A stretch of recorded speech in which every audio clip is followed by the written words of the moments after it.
L'artiste Hamaki dans votre matinale avec le titre Mel Bedaya. Préparez vos passeports, vos valises, car nous allons embrasser tous ensemble la culture afro présentée par notre amie Christine. Bonjour Christine. Rebonjour Jamal. Et aujourd'hui nous accueillons une poétesse, si je puis m'exprimer ainsi. Conteuse même. Conteuse, poétesse, qui n'est autre que Ria Carbonet. Bonjour Madame Carbonet. Bonjour Jamal. Et merci d'être présente ce matin dans Salam Arabelle et dans la rubrique Afro Arabelle. Et nous allons parler de culture, Christine. Oui, nous en parlons de culture. Donc vous avez un spectacle ce soir qui commence ce soir au Riche Clair pendant 3 jours, qui s'appelle Du bout des lèvres. Oui. Donc apparemment c'est un choix coquin. Donc je ne sais pas si de lundi matin on peut parler un peu de tout cela. Mais comment est-ce que vous êtes venu l'idée de parler des choses un peu coquines à l'africaine? Eh bien, mes origines déjà, parce qu'à la radio ça se voit pas. Et mon nom. Non mais on voit, c'est en live. Oui, d'accord. Mon nom ne le suppose pas non plus. Mais je suis métisse. Belgo-congolaise. Belgo-congolaise, oui, absolument. Donc, j'ai eu envie, après avoir présenté un spectacle un peu plus lourd, on va dire, plus d'applications personnelles et voilà, qui me touchaient plus, j'ai eu envie de m'amuser. Oui. Et donc, je me suis dit, on va raconter des histoires coquines africaines. Et j'ai envie aussi de m'adresser à des adultes. Oui. Et les adultes, si on veut leur faire, si on veut les déplacer et qu'ils viennent écouter des contes, il faut parler de choses adultes. Voilà.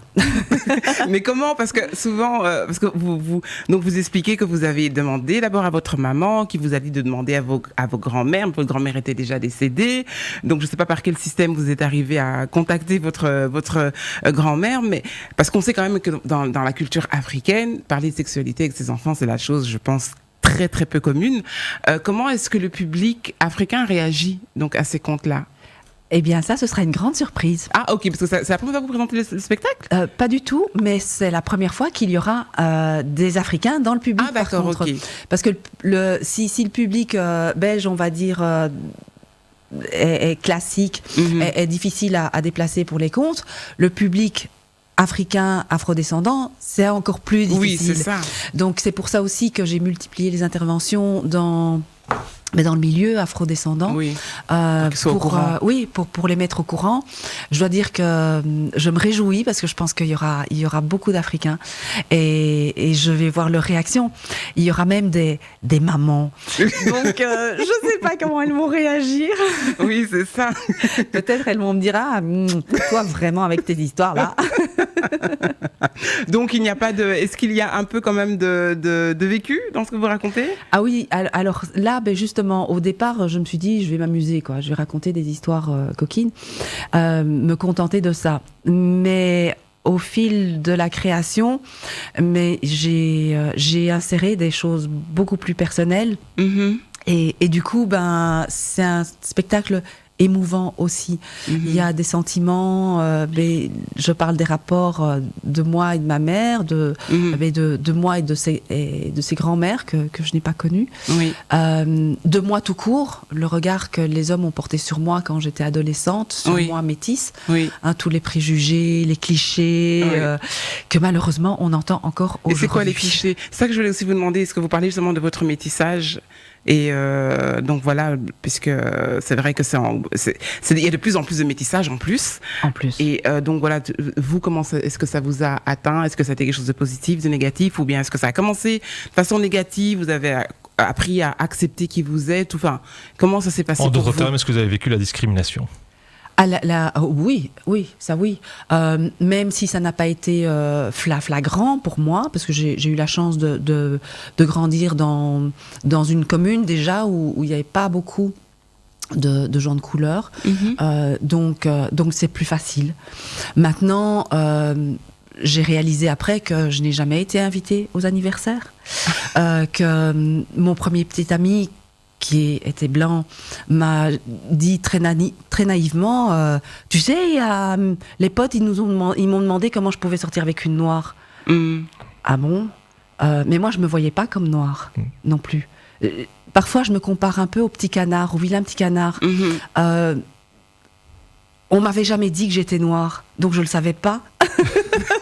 Mais oui, quelque part, voilà, c'était ça.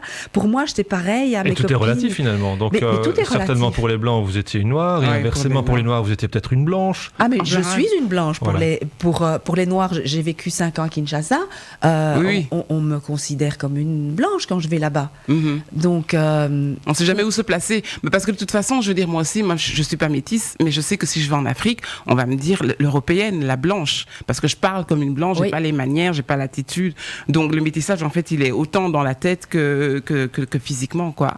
Mais c'est quelque chose, en tout cas, que vous abordez, en tout cas, dans votre spectacle. oui, Le métissage, absolument. Oui. etc. Oui. Ok. Donc voilà. Donc ce sont des petits contes coquins. Il y a encore de la place ce soir, c'est sold out, je pense. Ce soir, c'est sold out. Ok. Il y a encore de la place mardi, mercredi. Petite précision, demain, donc mardi, le spectacle sera traduit en langue des signes. Ah, waouh.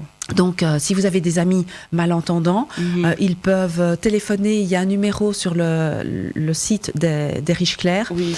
un numéro de WhatsApp. Ah, non, Oui, ok. mais oui, parce que bon, les malentendants, ils peuvent pas téléphoner.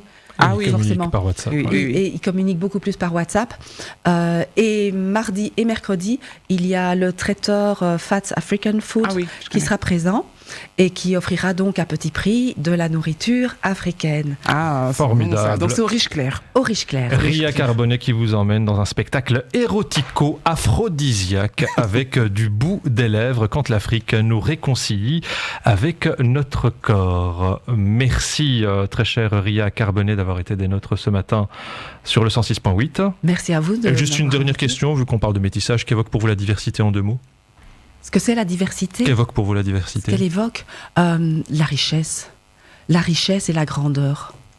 Exact. La richesse et la grandeur. Et on conclura là-dessus. Je sais que vous êtes pressés, on vous attend à la RTBF. Oui. Mes amitiés à nos confrères et consoeurs de la RTBF. Et merci d'être passés dans les studios d'Arabelle FM. Un Merci grand à vous. merci. À très bientôt. Au revoir. Au revoir. –